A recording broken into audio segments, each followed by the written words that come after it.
au Polysécure épisode technique. Je suis accompagné de Alexandre. Est-ce que ça va? Écoute, ça va plutôt bien. Fin de journée, on part sur un screencast. Oui. Donc, tout devrait bien se passer. Souhaitons que ça va bien se passer, que le dieu des démos soit avec nous. Juste, j'aime bien ton expression. Aujourd'hui, on va faire un peu une suite de ce qu'on a déjà abordé. Cette fois-ci, on va aller sur la démonstration du fonctionnement de Bloodhound, justement pour voir de quoi il est fait.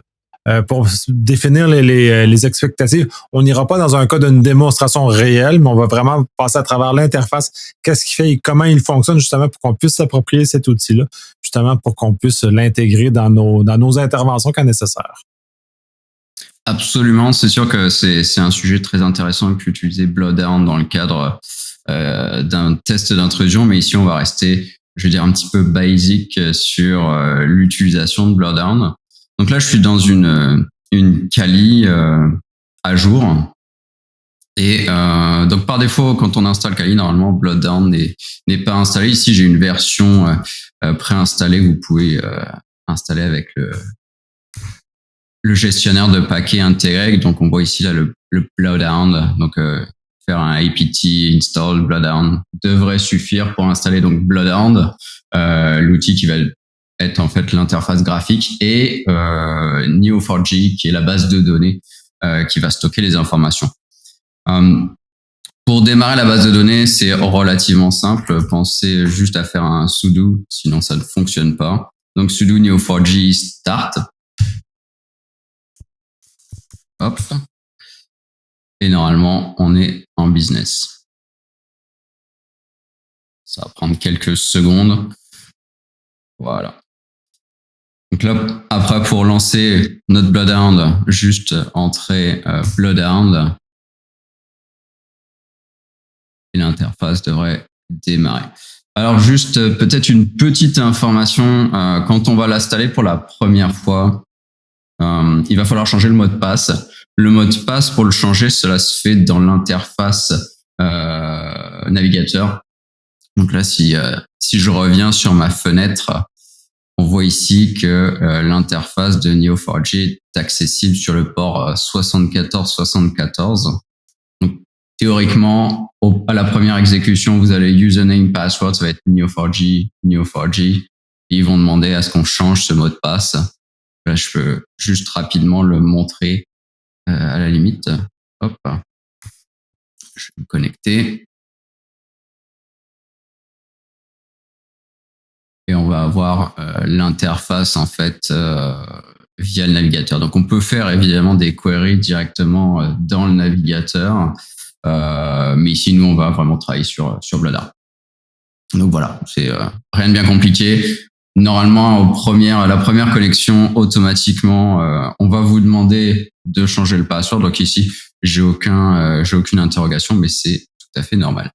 Donc si je retourne sur Bloodhound, hop, normalement, il va me dire pas de database trouvée. Alors, est-ce que j'ai pas assez il faut peut-être que j'attende un petit peu plus longtemps.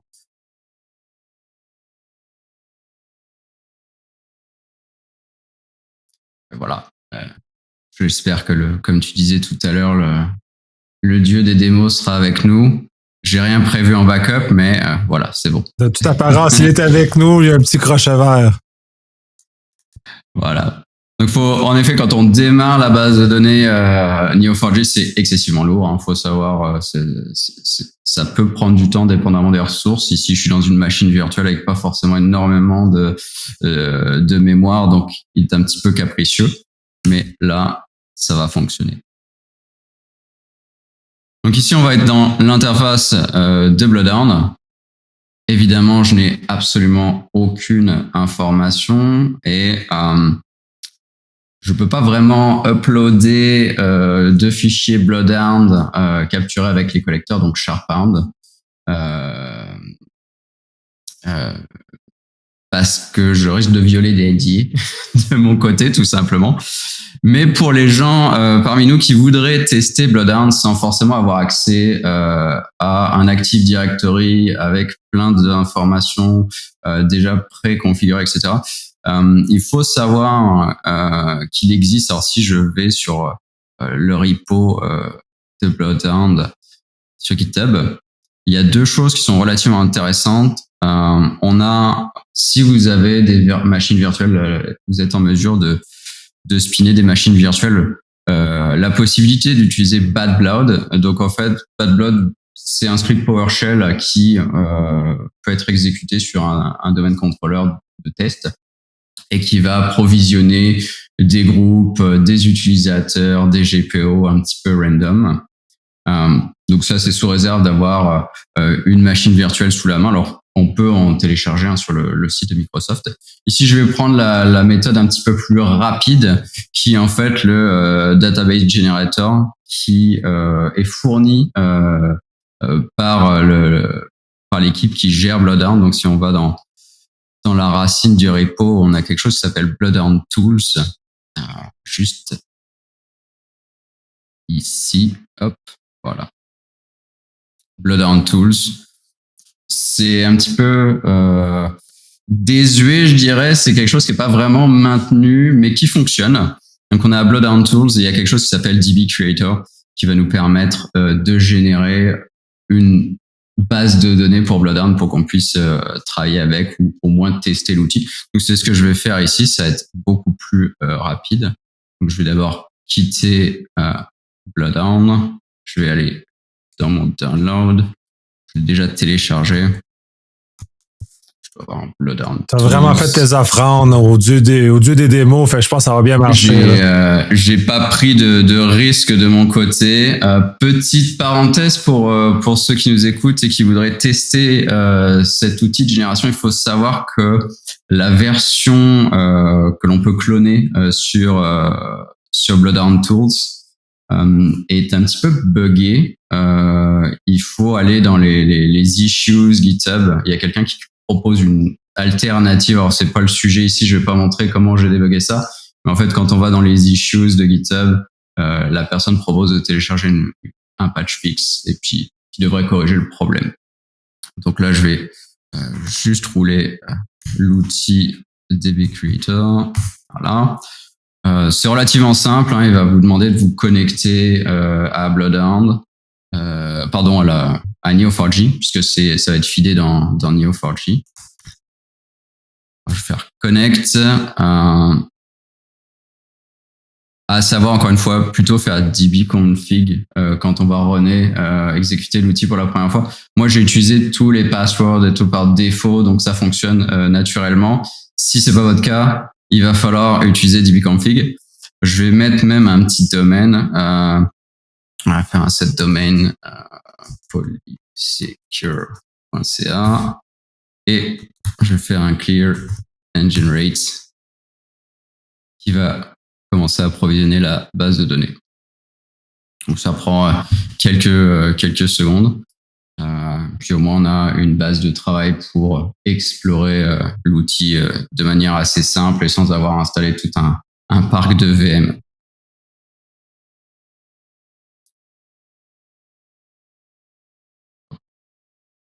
Un petit peu. Donc il va nous créer donc tout un tas il va intégrer automatiquement également des attack paths, donc des utilisateurs qui sont par exemple Kerberos stable. On va avoir aussi tout ce qui est constrained, unconstrained user. On a également des local admin, des gens qui sont autorisés à déléguer, etc. Donc, je passe les détails des attaques les plus communes connues sur Active Directory et également des sessions. Donc, par exemple, un utilisateur qui a une session sur une machine. On en a parlé pendant le podcast. Il faut savoir aussi que pendant un temps, quand on faisait la collection justement des sessions sur les machines, il était possible de le faire avec un utilisateur classique. Aujourd'hui, avec les récentes mises à jour de Windows 10 et évidemment Windows 11, pour pouvoir obtenir les sessions d'utilisateurs, il est nécessaire d'être soit domaine admin pour être capable de collecter toutes les sessions utilisateurs de l'infrastructure AD. Donc bon, on a déjà plus ou moins atteint l'objectif. Ou alors, il faut être administrateur des machines. Sans ça, on n'a plus ces informations. Donc la parenthèse est enfermée. Donc là, j'ai terminé de rouler mon script. Je vais pouvoir relancer mon Bloodhound avec peut-être un petit peu plus d'informations. Hop.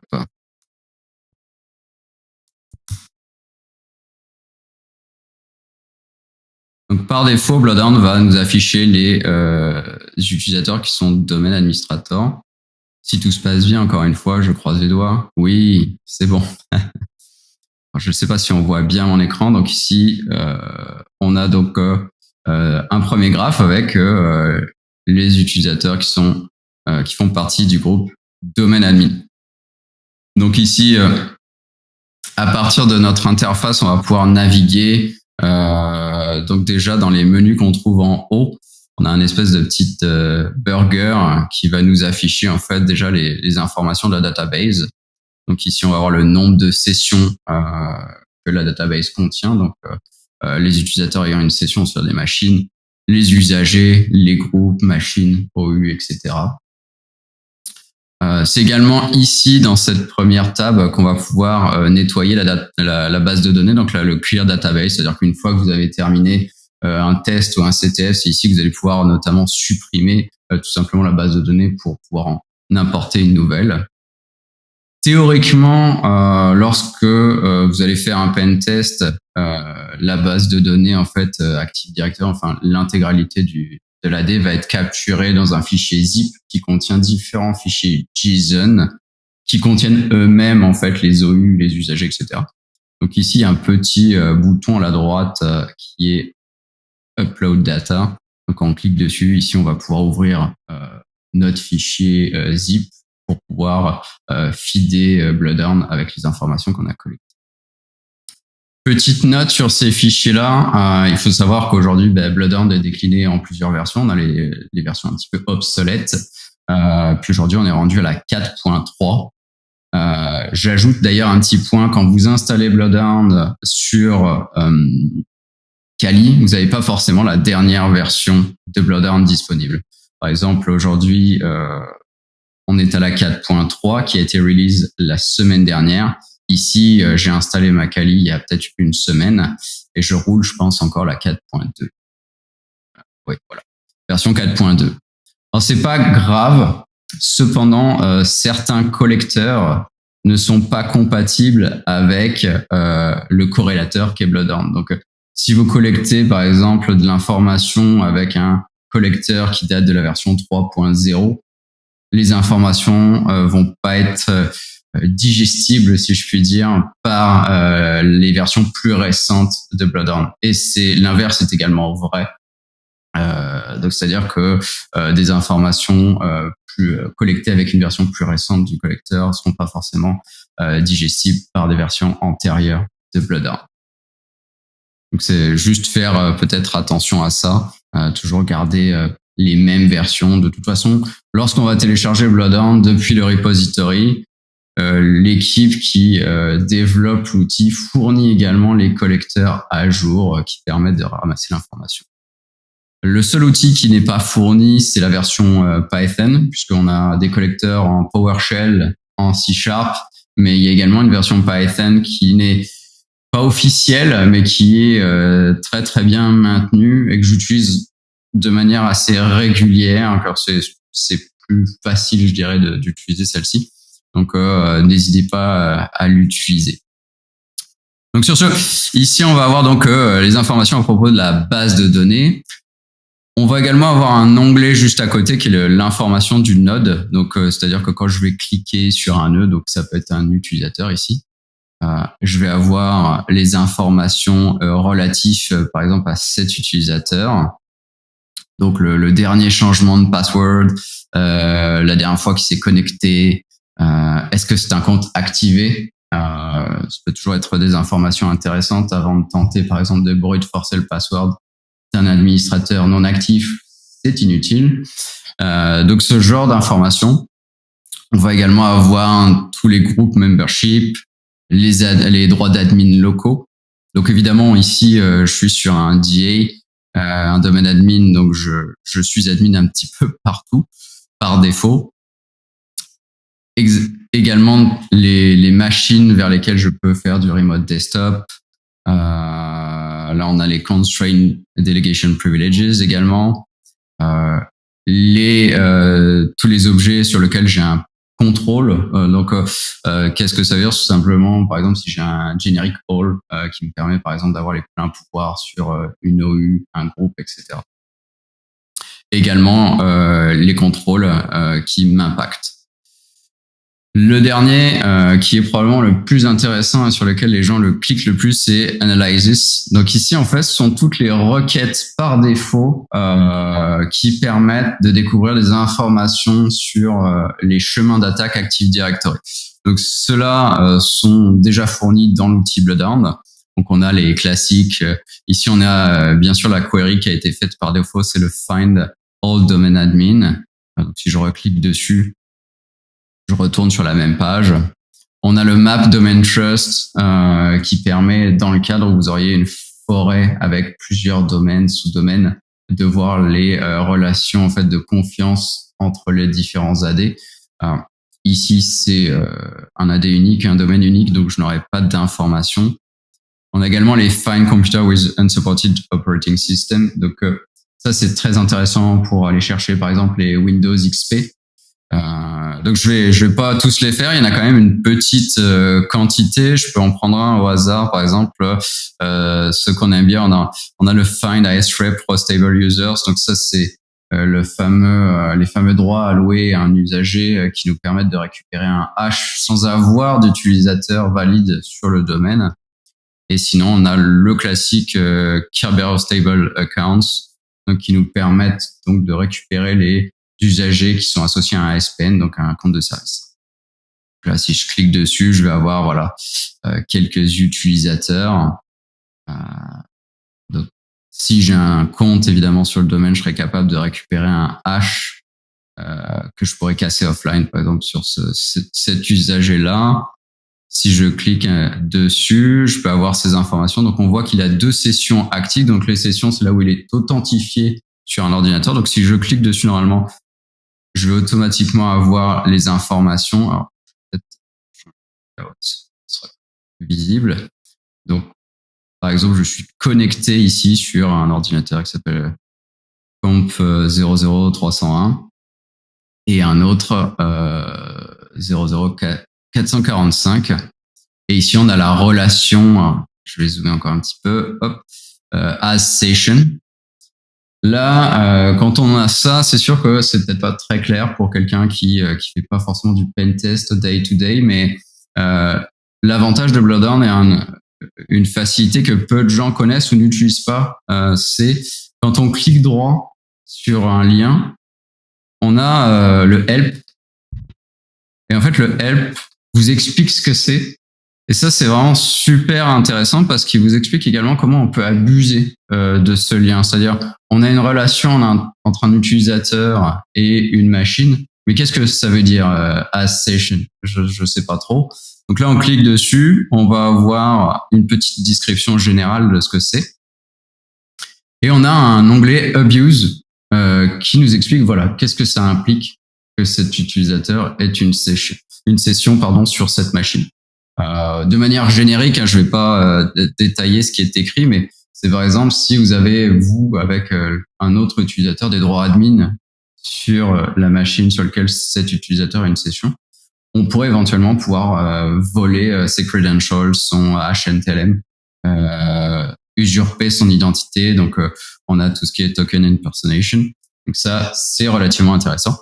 Puis on a également, alors je pense que ça a été ajouté récemment, un onglet OPSEC qui nous explique aussi qu'est-ce que ça implique d'exploiter cette problématique.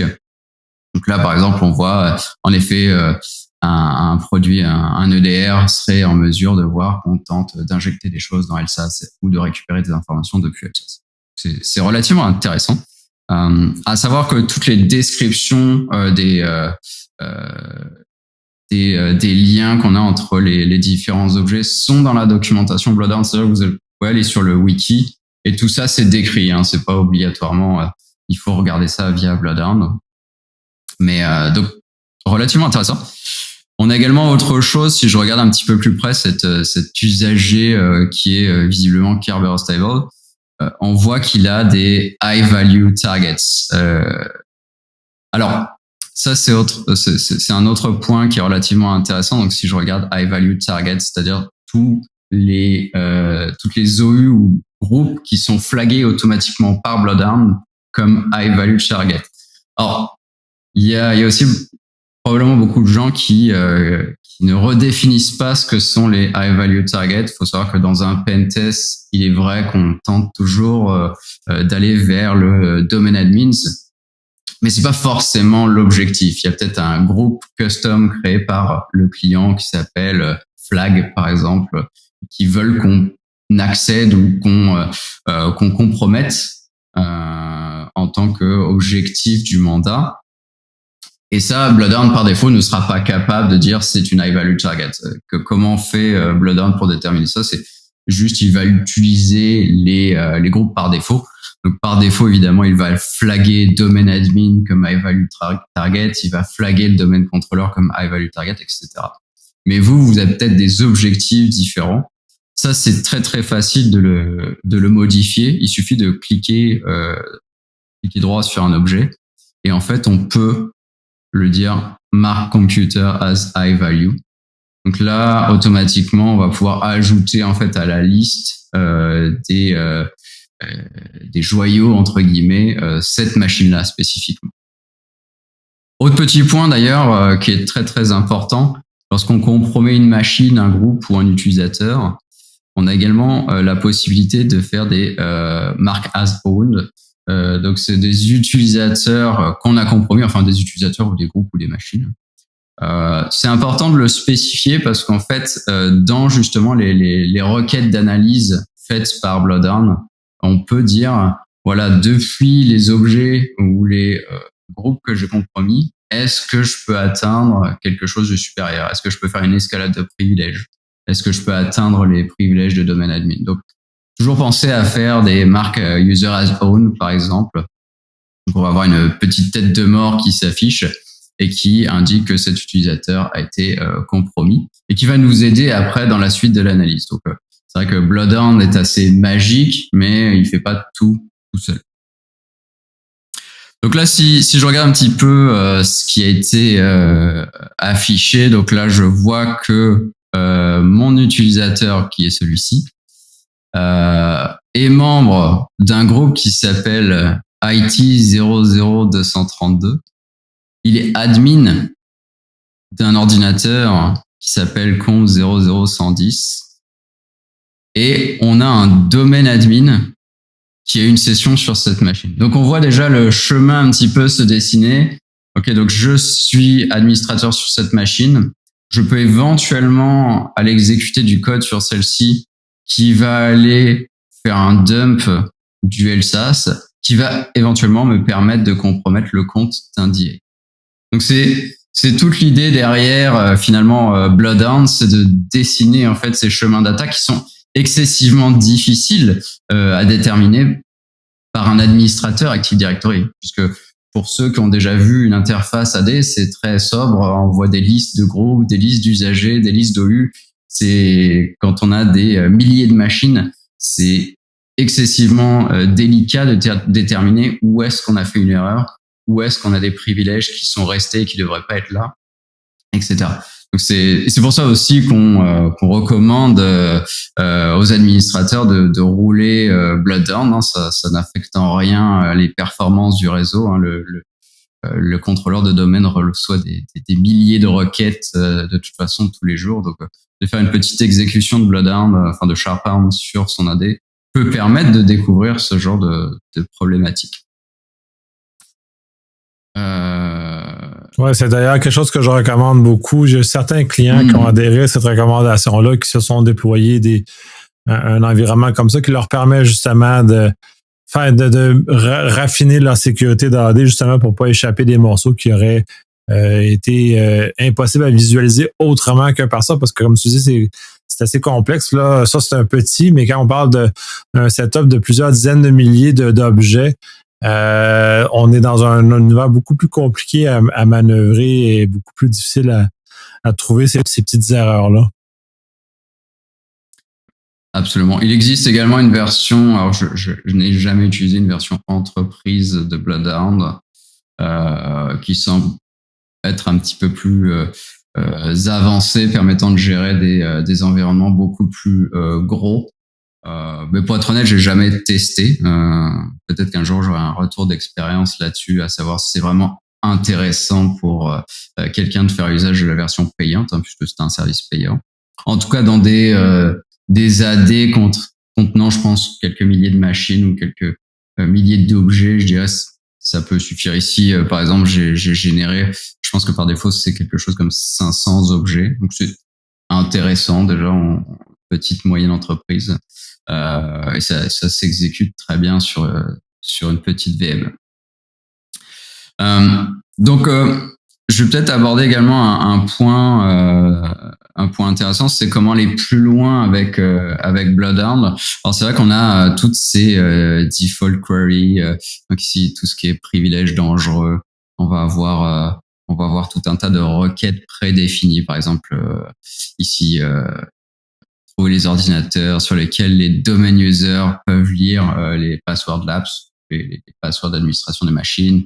Tout ce qui est Kerberos Interaction. Donc là, on a regardé ça tout à l'heure avec tout ce qui est Kerberos Table ou srep Prostable Users, les shortest paths ici, c'est-à-dire comment d'un point A à un point B je peux atteindre, partant d'un point A, je peux atteindre par exemple des privilèges de domaine administrateur. Donc tout ça, c'est quand même une liste relativement limitée. Il est important de pouvoir complémenter un petit peu Bloodhound avec ce qu'on appelle des custom queries. Il en existe des centaines, si ce n'est des milliers sur GitHub et Internet si vous cherchez custom queries Bloodhound. Il y en a quelques-unes que j'aime beaucoup qui sont par exemple est-ce que tu peux me lister les utilisateurs qui ont comme description le mot password ou pass. Ça, c'est pas dans la liste par défaut. On a également quelque chose qui est intéressant. Je vais faire peut-être la petite démonstration avec celui-ci. C'est trouve-moi les usagers qui ont un password inchangé depuis plus de 90 jours. Donc c'est littéralement du copier-coller. On en a rapidement parlé pendant le podcast sur Bloodhound, mais le langage utilisé s'appelle Cypher.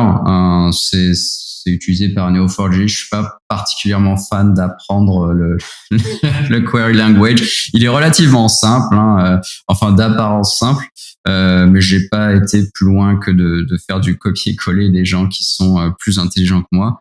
Et ça ne manque pas, je pense.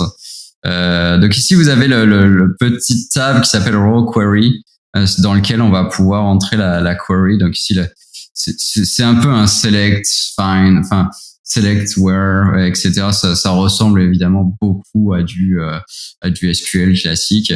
Ici, je vais simplement regarder les usagers. Je vais lui demander de me retourner les utilisateurs qui ont un password qui n'a pas été changé depuis plus de 90 jours. Alors, j'espère qu'il n'y en a pas trop parce que ça peut prendre du temps.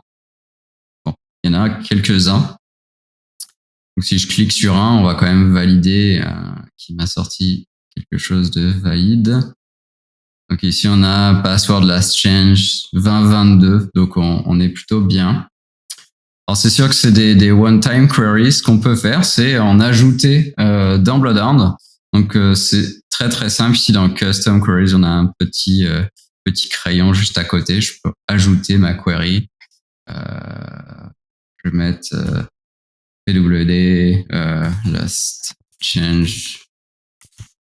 On va être plus 90. Ici, je peux coller ma query. Je peux aussi sélectionner une catégorie. Donc, c'est les catégories qu'on voit à la gauche. Donc, je peux le mettre dans Kerberos. Shortest path. Ici, je vais mettre, je vais mettre polytest. Hop, voilà. Et je fais un save. Et ici, on va avoir ma query qui est sauvegardée. Donc, pour toutes les exécutions, c'est pas juste dans cette session-là. Pour toutes les exécutions suivantes de Bloodhound, on va avoir cette query de disponible. Donc, je vais pouvoir cliquer dessus et ça va me réafficher mes utilisateurs. Donc super simple à utiliser. Il en existe des tonnes. Si il y a des gens qui se posent la question de où tout ça s'est stocké, c'est dans votre home. Je vais peut-être juste faire un petit zoom pour qu'on puisse voir quelque chose. Donc dans votre home folder, vous avez normalement un point config Bloodhound. Et en fait, Bloodhound va créer un fichier qui s'appelle Custom Queries, qui doit être quelque chose comme ça. Voilà, ici, on a un custom queries.json. Donc, si je fais un cat dessus, normalement, voilà, on voit password last change plus 90 dans la catégorie polytest, etc. Alors, tout est stocké dans ce fichier-là. Donc, quand vous allez vouloir ajouter des custom queries, souvent, en fait, ce qui se passe, c'est que vous allez cloner le repository GitHub. Vous allez copier-coller le custom queries JSON dans le folder .config/Bloodhound et ce sera disponible en fait dans l'interface de Bloodhound.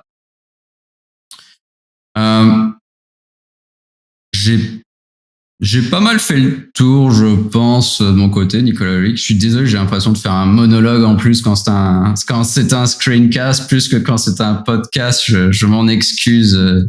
Aucun souci. Non, il n'y a pas grand-chose de plus que ça, mais ça, c'est parce que c'est un démo plus stagé. Ça avait été un démo vivant, ça aurait été peut-être un peu différent, effectivement. Ça aurait été un peu plus interactif, où on aurait pu faire ça, mais très intéressant parce que dans le fond, c'est les bases utiles pour utiliser ce genre de ce produit-là, qui est très utile, que j'ai eu à déployer beaucoup, je l'ai utilisé et j'ai incité certains clients à le déployer aussi pour leur usage interne, pour qu'ils puissent continuer dans le temps à suivre et à voir, parce que les changements sont assez massifs dans les AD.